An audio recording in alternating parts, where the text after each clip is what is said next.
Betty went missing from her apartment complex on April 10, 2019. The 72-year-old grandma left her medications, her purse, and her glasses behind. She didn't usually walk to the mailbox without her glasses, so it was strange. Her medications and her meals had been delivered, but Betty was nowhere to be found. It was as if she stepped out of her front door and into oblivion. It's been almost 6 years now, and the family still doesn't have any answers. What happened to Betty Alexander? Today we are talking about Miss Betty Alexander. Now, this is a case that, for those of you that haven't followed me, I wrote about 300 cases or so on my true crime blog between 2017 and 2021, halfway through 21. And I had written about 300 different cases, and then I stepped away to do some studying for a couple years, and then I came back last year. So I've tried to go through all of my old case files and see if there's any updates. I've updated my Shattered book. I've updated some of my old case files. And Betty is one that I wrote about as this case was starting. I mean, as soon as it was fresh, as soon as she went missing, I was actually writing about it on my blog, talking to family members, and doing the best I could to help support. Unfortunately, here we are. It is almost 6 years now. And unfortunately, we are right exactly where we started. There isn't any more information available online than there was when this first started. And I find that devastating because, you know, it's been almost 6 years. I guess it's next month will make 6 years. And Betty is still missing. Now, Betty Alexander was a 69-year-old grandmother who lived in Sullivan, Missouri. Now, she had just beginning stages of possibly dementia, but she didn't have enough symptoms really to bother her or anything like that. So people, first of all, wanted to write her case off, thinking maybe she wandered off. But after 6 years and all of the searches and the dog searches and the helicopter searches and the whole town searching for this woman, she would have been found if that was the case. So we're talking about this grandmother who has been missing for almost 6 years. Now I'm going to show you a picture. You guys got to see a picture of this beautiful woman. She actually had, we have pictures of her looking slightly different. She has had darker hair. She's, had lighter hair just before she went missing. We do know that her glasses were left at home, so she did not have her glasses with her. So on some of her missing persons posters, you will see here on her missing person posters, they took Photoshop and they Photoshopped her glasses off so people could look for her. And if they see her, maybe they would recognize her without the photos, without the glasses on. So this is Miss Betty Alexander. Now, she was a loving family person. She had children, she had grandchildren, she loved to cook. You will find that she loved all of those things. Here's some more pictures of her. This is her before, and you can see she had darker hair. Then now this is her in the blue over to the right. This was her by the time that she went missing. This was more in line with what she looked like. Okay, so we're talking about I believe it was an abduction. It has not been officially labeled, but I do believe after this much time has passed, we could possibly rule out the fact that she walked off. We're going to find out that this is a woman who did not have a cell phone, and she lived in an apartment complex for senior citizens. And we are going to go on Google Earth and going to show you exactly where we're talking. Sullivan, Missouri is actually, I looked up the crime statistics. Sullivan, Missouri is a very safe place. The crime rate is half of the rate of the state of Missouri.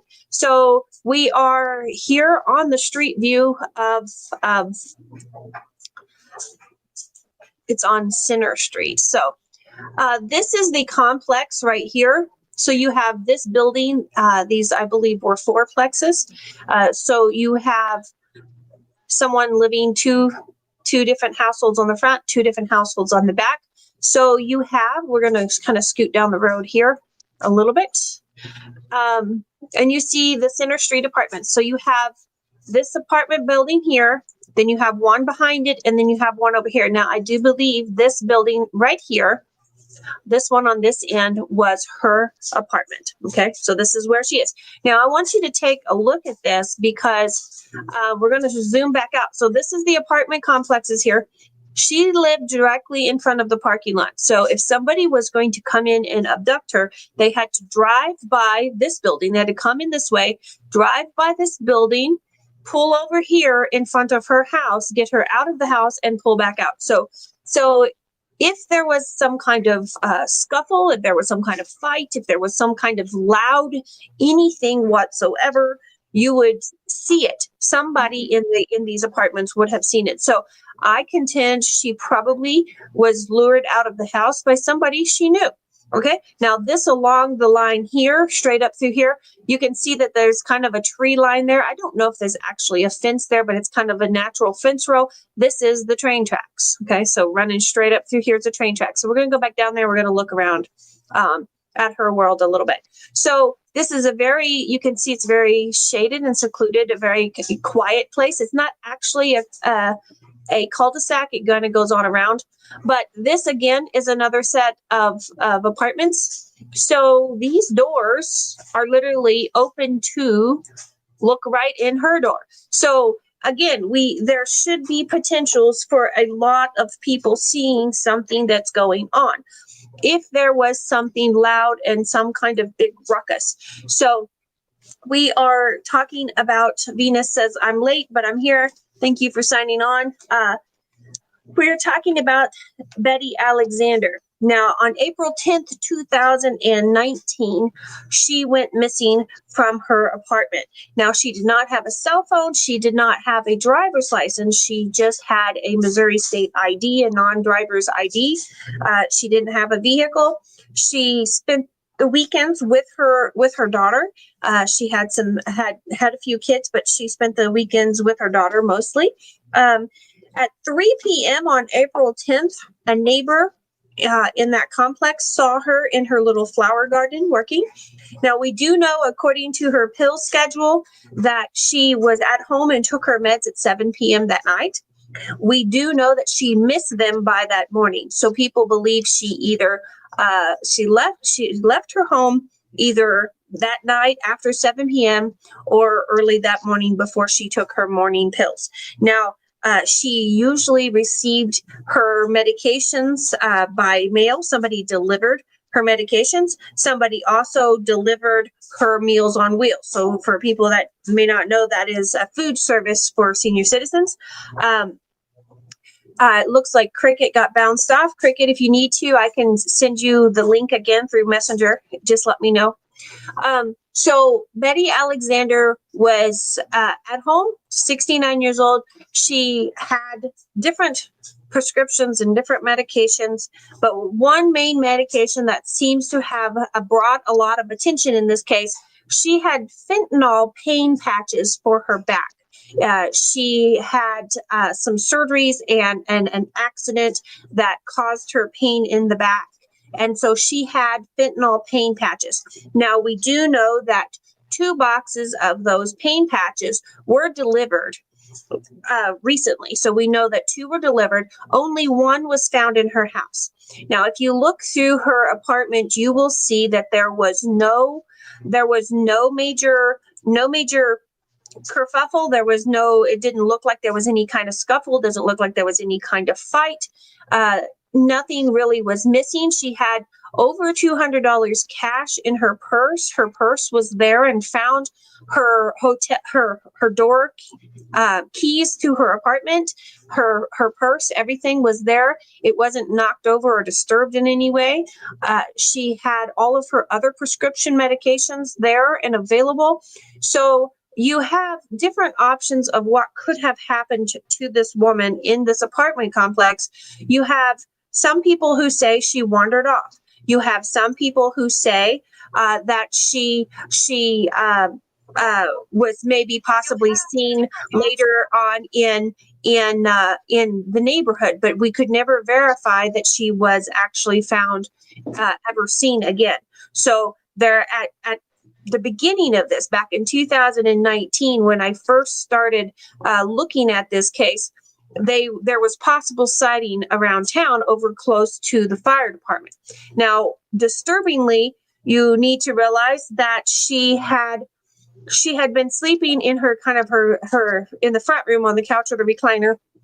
If she couldn't sleep at night, she would sleep in there if her back was bothering her, and she would set her glasses down on the arm of the furniture, and that's exactly where her glasses were found. So her glasses were in a location where she normally set them, and usually anytime she got up off the couch, she would pick them up and put them on. So she did not do that for some reason. She did not, her normal behavior was as soon as she stood up, she put them on. She needed these glasses to even go to the mailbox. So it's not like these were just reading glasses. These were glasses she needed every day, all the time. She immediately would grab the glasses when she got up. So that could be a potential clue of what happened in her last few moments in her house. For some reason, she's not on the furniture. I'm not sure. I've heard one report it was the couch and one report that it was a recliner, but she was sitting somewhere and had taken her glasses off. And then for some reason, she got up without putting them on. More disturbingly, she also did not have shoes. She did not, all of her shoes were accounted for. So we have a woman who cannot see, a woman who has serious health problems that needs her medication, did not take her medication with her, and she did not have any shoes on either. So she can't see, she's visually impaired, she's got health problems with no medication and no shoes. So we're talking a very serious issue. If she had wandered off, she could be in a medical emergency fairly quickly. Now, I do not believe after all this time that she wandered off. Like I said, the one possible sighting in town, nothing's really came of that. No one could verify for sure that the woman they saw standing there didn't have shoes on. So I don't necessarily believe that was her. I do believe, however, that somebody that came to her house had ill intentions. Now, I do think there's been a lot of weight put on. There's been a lot of weight put on the missing fentanyl patches, and they make it out like maybe a drug addict had broken into her house and had stolen her fentanyl patches. I hesitate to believe that, because she had a lot of other medications. Now, if an addict breaks into a home looking for a quick fix, they're going to take all of the medications or a good chunk of them. They're not going to just take one random box. If they were addicted to fentanyl and they wanted the fentanyl, they would have taken all of the boxes of fentanyl. Also, she had at least $240 in her purse for cash. They would have taken that. They would have scrounged around the house and taken what they could and got out as quick as possible. But there was medications nearby that they could have stolen, and they did not. So it makes me think that the fentanyl, the box of fentanyl, was actually some sort of staging. Now, Cricket, I see you come back in. There was Yes. background noise, so I muted your microphone so you could get set up. What do you think? To me, that box of fentanyl for a long time was the key to everything, and everybody was thinking, the drug scene. I think that looks more like a setup to me. I think that doesn't. I'm not as 100% sure that an addict broke into her house and stole her fentanyl patches. What do you think? Well, as a recovered addict, if an addict broke into that house, they would take all the drugs. They would not just pick and choose. Right. And from what I understand from things that I've seen, it wasn't like all of her medication was put away in another room, hidden here or there. It was out and about. She had her pill boxes and her things sitting there readily available for the next morning. She had also laid out her clothes like she did. She always laid out her clothes for the next day, got everything prepared for the next day.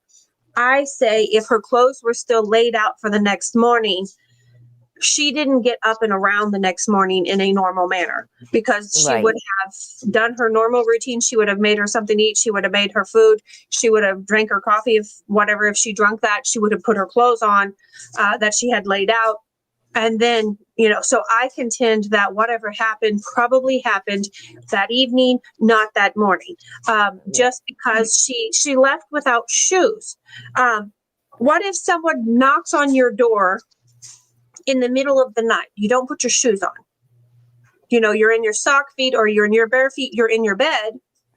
I would like to have known if they noticed if her bed was disheveled. I didn't see anything in the reports. Did you see anything?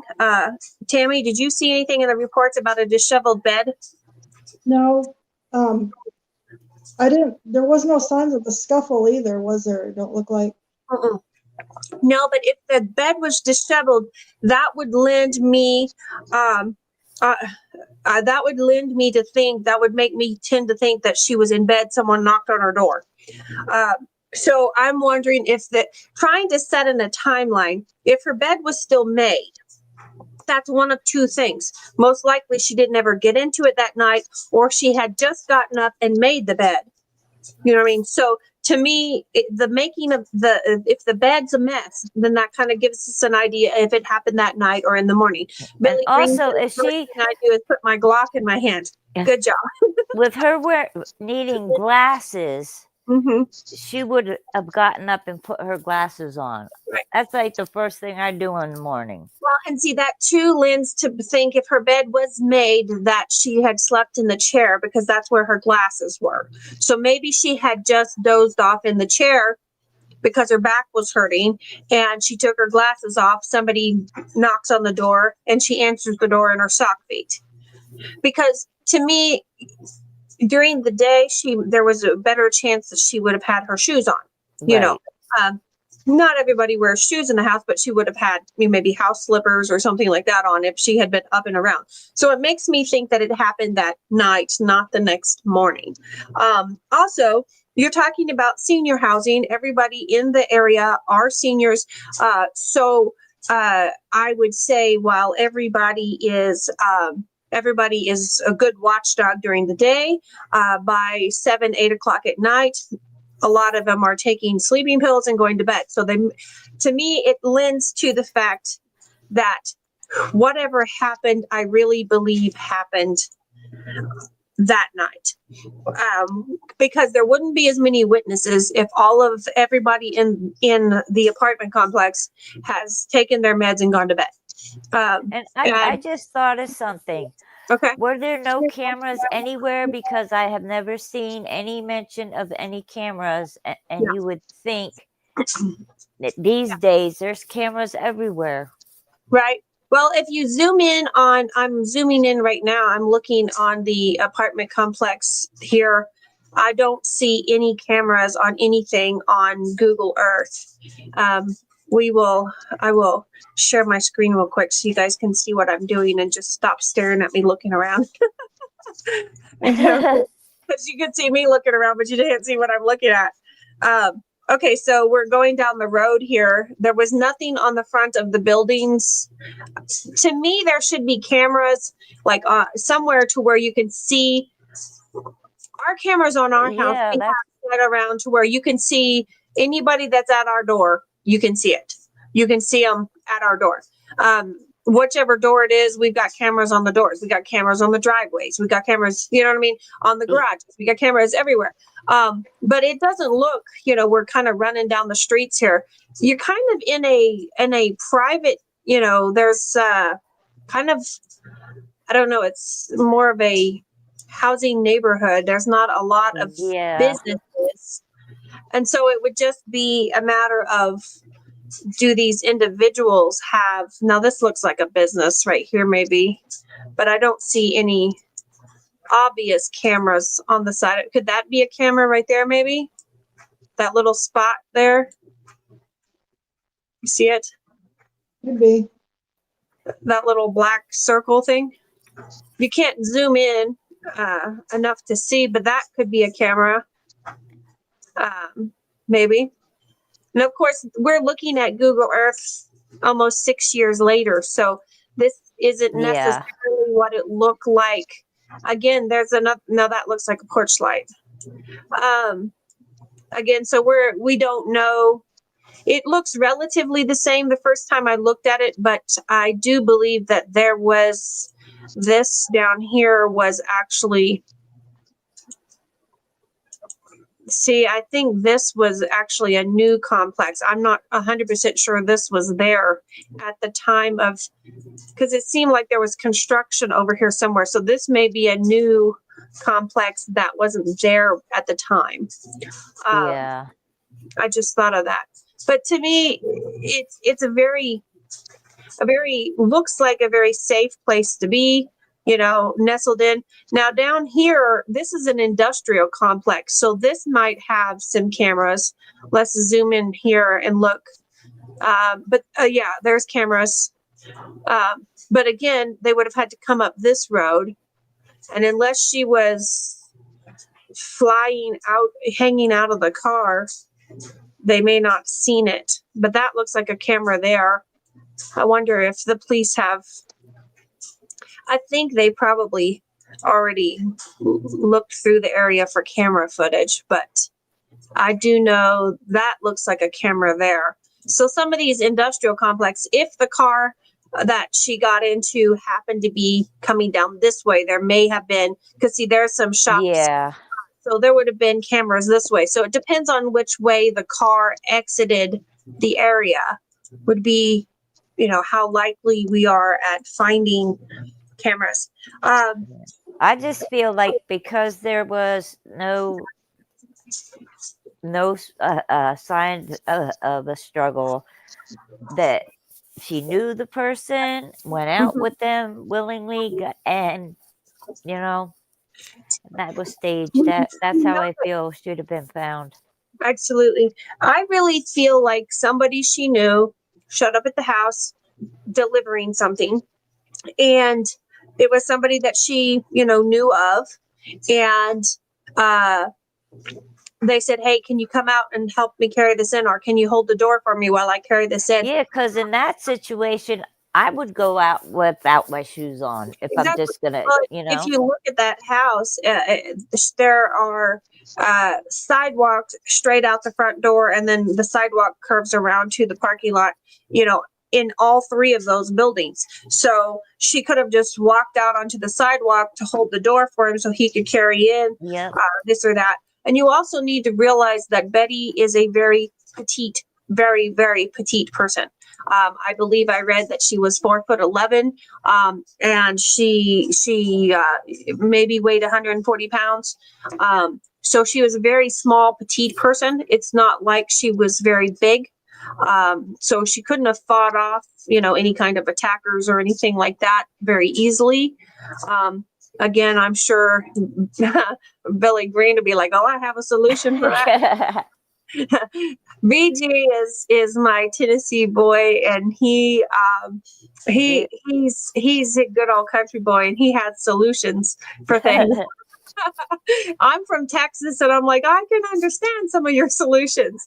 Yeah, I'm trying to find I was trying to find the Charlie Project website for her, because it gives. I just seen it. Where did it go? Something that gives her height. Okay. Yeah. So. And if she had wandered off, I'm sure somebody would have found her. I don't think she would just. Yeah, I don't. And I feel too the first time. the fact that they did have dogs out searching. Now, they will have the scent up until somebody put in a vehicle, then they lose the scent. Right. I always hate those TV shows and movies where the dogs chase them down the road and 16 miles away, the dog is still chasing them. And I'm like, they got into a car 5 foot from their front door. The dog isn't going to chase that car. Oh, it's unrealistic. But this is her missing persons poster from the Missouri State Highway Patrol. And it says, she says she's 5'11". So she's a very small, petite person. And she can't see. So, I mean, how much how much more at a disadvantage could you be? She's tiny. She can't see. She has no shoes. So, I mean, it's going to hurt her feet if she runs or walks across anything, so she's at an extreme disadvantage. And so this is why I want you guys to realize, and this is something I tried to look up some statistics, but I didn't have time to do as much research as I wanted. You really need to pay attention to your senior loved ones, because when you have if you have a serious drug problem throughout the community, it doesn't even have to be serious, but you get someone addicted, they will break into senior housing because they know that most seniors have a lot of medications. So that automatically puts them at a little bit of a risk. Then you have the fact that they're not physically capable of defending themselves half the time. Then you're at even more risk. So you've got this blazing neon flashing light sign to someone who's addicted wanting a quick fix. You've got this neon flashing sign that says senior housing, easy to take. There are horrible reports of people assaulting. I can't say the S word on YouTube, but they're actually physically assaulting the women and because they can. So to find a complex like this, it looks real safe and a wonderful, quiet place. But if you have to put your loved one in a situation like this or in a place like this, make sure there's more cameras around. Make sure that there's a security guard. Make sure that the police monitor the area. Because unfortunately, we live in a world with a lot of addiction. And when you would think, well, no one's going to hurt the grandma. Well, when you're addicted to a substance, you are out of your mind until you get a fix of that substance again. You don't think like a rational human being. You don't say, oh, well, this is a 69-year-old grandma that wouldn't hurt nobody. I'm not going to do this to her. But you don't think like that when you need a fix. You don't think at all. You just try to find the quickest, fastest route to get your fix that you need. And unfortunately, there's times where senior citizens are targeted because of their health concerns, and they know that that's a good place to get dope. And an alcoholic will drink a bottle of sanitizer because it's got alcohol in it. Yeah, hand sanitizer. Yeah. And I'm like, you think you're functioning in your right mind when you're addicted? My dad is a minister, and he used to be mixed up in all that. He's a hippie from the 60s, so he was mixed up in everything. But he overcome his addiction, and he became a minister, and he tries to help people get through addiction, try to help people, bring them off the streets, try to help them. And he's like, if you've never been addicted to something, you don't understand. You have this driving force within you that you cannot physically control. And so you want to, if you, on the other end of things, if you have a loved one that's living in something like this, not to create a panic in anybody, but you might need to make sure that there's camera systems and there's security guards and things when they go to start to move into these places. Also, Betty was at a disadvantage because she didn't have a cell phone. They were too stressful for her. She never could quite figure them out, so she never got one. So she didn't even have a cell phone. So once she stepped outside of that apartment, she was fair game. She didn't have a way of calling for help. She wasn't like BG Green and have a Glock in her pocket. She didn't have any of those things. And then she couldn't see on top of it. She didn't have shoes, so I think she knew who showed up that night. I think she opened the door for this person because there's no signs of a struggle. There was no loud anything to wake any of her neighbors up. I think she knew who this person was. I think this person is somebody that everyone in the area probably knows. This is probably someone who is around and delivers things regularly. Probably somebody who has kind of his or her, I'm going to say his or her just to be politically correct, but I have a feeling it's probably a man. Just statistic wise, no sexism there, just statistic wise. I would contend that she knew who this person was and that he got her in his car under some pretense and took her away.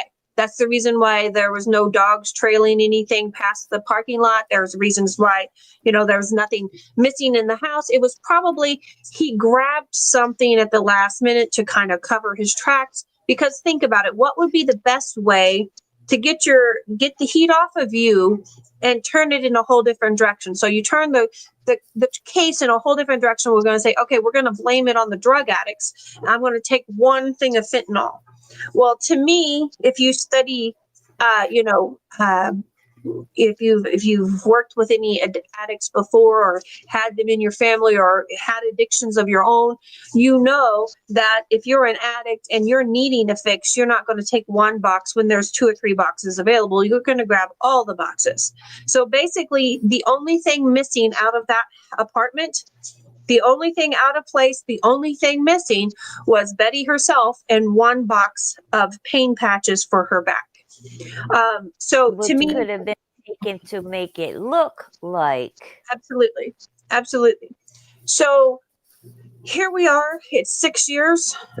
There's no real new updates. I do believe that there was a few tips that went into the police, and they have looked at people. They have talked to people. They have searched. They had the police department search, the fire department search. They brought in helicopters. They brought in dogs. I contend, there's still people out there on the internet that say she had dementia and she wandered off confused. And I just don't think so. After Yeah, I 6 think they would years, have found her if that were the case. She'd have been found fairly quickly. Yeah, I think if you look back at it and you use a little bit of sense and you stop and think of this, who is going to be able to come in that door without breaking the door down? Who's going to be able to come in? Somebody that she would open the door for. Now, I contend if she didn't have her glasses on, if it was at night, she's not going to open the door for someone she doesn't know. She's going to open the door for somebody that she's familiar with. They obviously maybe not best friends, maybe not family, maybe not someone she's real close to, but someone she's familiar enough with. Somebody. She opened the door that night, I'm afraid, to a monster. And that monster put her in his car and drove off with her. And I think we need to stop muddying the water by saying, well, it's dementia, or muddying the water by going off on all the drug addicts in the area. I think she was taken by someone she knew somewhat. And that this person has probably been around the area. This person may have, been the good Samaritan, air quotes, and been the one that mowed their yards, or maybe the one that brought packages from the store for them, or somebody who brought this or brought that. I do believe the police have actually ruled out the actual person who left the medication and the person who left the Meals on Wheels. I believe they've actually ruled them out. I'm saying someone outside of that, someone who's known around the complex, maybe a handyman, somebody that hangs around enough that she knows his face. I say that's probably where we are 6 years later. I think it's time to stop going down the rabbit trail of dementia. It's time to stop going down the rabbit trail of an addict breaking in for drugs. I think it's time to focus on what's more probable is she opened the door to someone she knew. What do you guys think? I agree. And I want to make a suggestion to everybody. If you live on your own, or your mom living on their own, get them an alert where they can just push the button and the police will come. Absolutely. Make sure your loved ones are safe, because you don't want to take their independence from them. You want them to be as independent as possible, but you also need to protect them. You need to realize, as much as you love them and they may have been the powerhouse of your childhood, they are in a disadvantaged state, and you need to be cautious and give them the best shot that you can.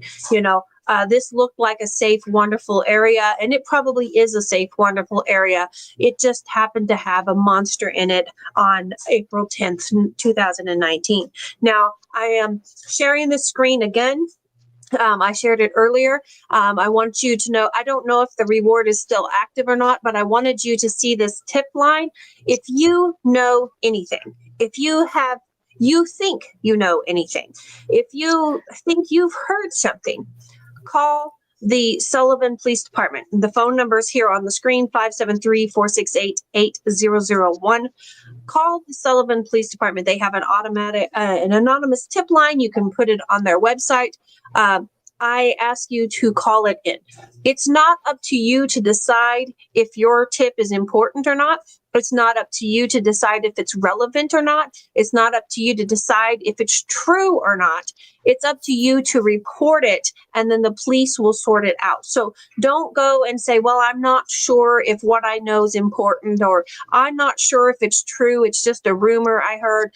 Don't do that. Don't do that. You don't have all of the information in the case like the police do. So if you know anything, I compel you to please call it in, because you don't know all of the information, and the little piece of information you have could be the puzzle piece that the police are looking for.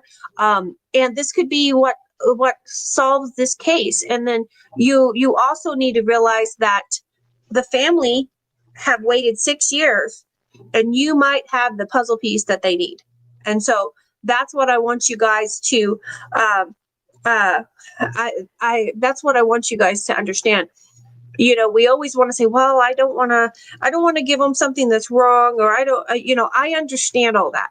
But if it's related to this case in any way, shape, or form, I ask you to call it in, because the family needs some answers. BG says, because I'm from the South, and that's how we answered the door. Venus asked him, why do you have a Glock? Because I'm from the South, and that's how we answered the door. Yes. And you could get your mom's Glocks. Exactly. Yes. BG, I'm right there with you. Yeah. But see, this is what we need to understand. This is a situation where she didn't have anything like that. She didn't have anything to protect herself. She didn't even have a cell phone to where she could call for help outside of her apartment. She had just the landline in her apartment. So once she stepped outside of that apartment, she was a sitting duck. And nowadays we think, well, there's cell phones, there's this, you can track them here, you can track them there. But if you don't have a cell phone, they can't track you. A lot of these cases are solved because a cell phone pinged off of this tower or that tower, and bloody, bloody, blah. And so this is where we need to realize that she doesn't have that. So this case is really hinging on people calling in what they know. We need the witnesses, we need the statements, because there's not any physical evidence. There's nothing. And so unless they find her, they don't have anything to go on, but possibly the tip that you could call in. So basically, this is a 30-minute conversation asking you to please call in what you know. We're just, it's devastating. It's 6 years, and this case could have been solved right away if we had just gotten the right tip. And unfortunately, they haven't gotten that yet. Now, I do know the family, some of them have watched my stuff in the past. I haven't seen them sign on yet. They may be on and just haven't said anything, but I do know they'll most likely watch it later. So make sure if you have a tip, this family needs it. There's 6 Christmases that this family hasn't got to have with their mother. Now, I heard she was an extremely amazing cook. She could cook this big gourmet meal out of nothing. She was amazing. So And what's sad is when the grandparents go, sometimes they're the glue that holds the family together. So the family get-togethers are never the same. So we've got 6 Christmases, we got all the birthdays, all the holidays, and the worst part about these cases is not knowing. The not knowing is worse than knowing, even if it's bad news. So I ask you to please call it in. I do have one bit of business that I have to throw out there before I can sign off for the night. We do have a Miss Haley Ellis watching, and I do want to tell you that your aunt, Cricket, she tattled on you and told me that you had a recent birthday. So happy belated birthday from Sonova Ink Publishing. So there you go. So happy birthday, everybody. Say happy birthday to Happy Haley. birthday. So happy birthday to you. She turned the big 21. So that's exciting. After 21, after 25, after 40, aren't that exciting anymore. But congratulations on getting to 21. So, okay, guys, do you have anything you want to say before we run our end credits? Just keep sharing, keep inviting your friends, subscribe, like. Absolutely. The more people we get, the more cases we can help with. Absolutely. All right, guys, we're going to sign off. We'll see you guys next week for another True Crime Tuesday.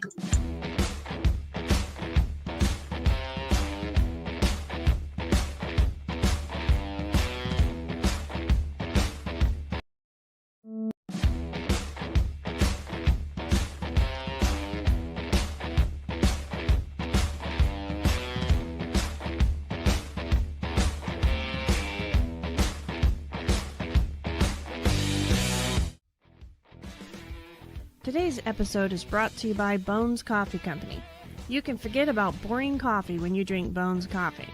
Not only do they offer a variety of flavors such as strawberry cheesecake and maple bacon, they are a family-owned company that puts great detail not only in their coffee, but in the artwork that comes on each individual bag. Bones Coffee has a coffee club that will deliver your favorite coffee to your door every month.